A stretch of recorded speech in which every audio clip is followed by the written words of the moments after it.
اور جو شخص اللہ تبارک و تعالیٰ کے راستے پر چلنا چاہتا ہو، اپنی اصلاح چاہتا ہو، اس کے لیے یہ یوں سمجھو کہ تقریباً ضروری جیسے اعمال میں سے ہے کہ رات کی نماز کا کچھ حصہ وہ پائے، کم از کم اس کا عادی بنے۔ البتہ حضرت والا نے جو یہاں پر بات ارشاد فرمائی ہے وہ ہم جیسے کمزور لوگوں کے لیے اس نعمت سے فائدہ اٹھانے کا آسان طریقہ حضرت نے بتایا۔ نماز تہجد کی اصل وقت تو ہے آخر شب، آخری رات کا جو آخری حصہ ہے وہ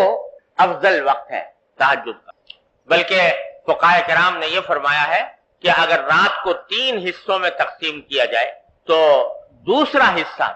تہائی حصہ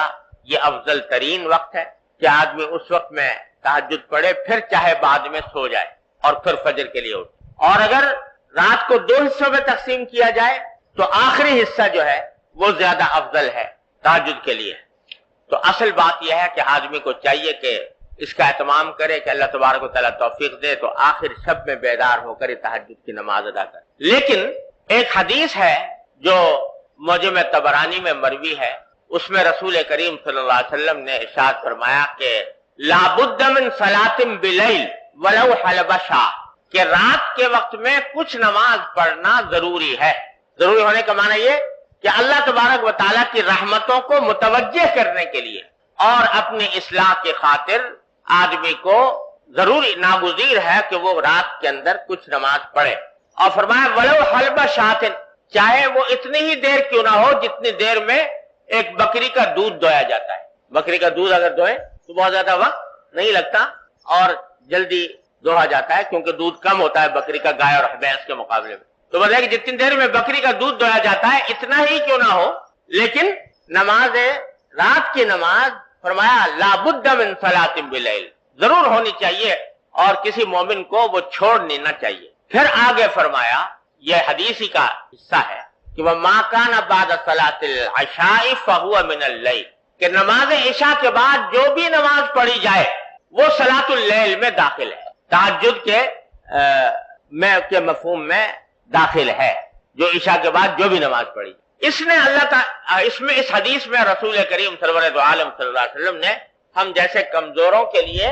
یہ آسانی کا راستہ تجویز فرما دیا کہ اگر سونے کے بعد اٹھنا مشکل ہو رہا ہے تو اول شب میں نماز عشاء پڑھنے کے بعد بھی اگر کچھ نماز تہجد کی نیت سے صلاۃ اللیل کی نیت سے پڑھ لی جائے تو انشاءاللہ تہجد اور صلاۃ اللیل کی برکات سے محرومی نہیں ہوگی۔ اس لیے بزرگ فرماتے ہیں کہ آدمی کو کوشش تو پوری یہ کرنی چاہیے کہ آخر شب میں اٹھ جائے، لیکن اگر اس کی عادت نہیں پڑی یا کوئی عارض درپیش ہے تو نماز عشاء کے بعد اور وتر سے پہلے اور عشاء کے بعد کچھ رکعتیں پڑھنے کا معمول بنا لے بنیت تہجد بنیت صلاۃ اللیل۔ وہ تو روزانہ پابندی سے پڑھے، ساتھ ہی کوشش کرتے رہے کہ آخر شب میں بھی آنکھ کھل جائے، اور آخر شب میں آنکھ کھل جائے تو پھر اس وقت میں جتنی توفیق ہو اس وقت میں پڑھ لے، اور اگر فرض کرو آنکھ نہ کھلی تو کم از کم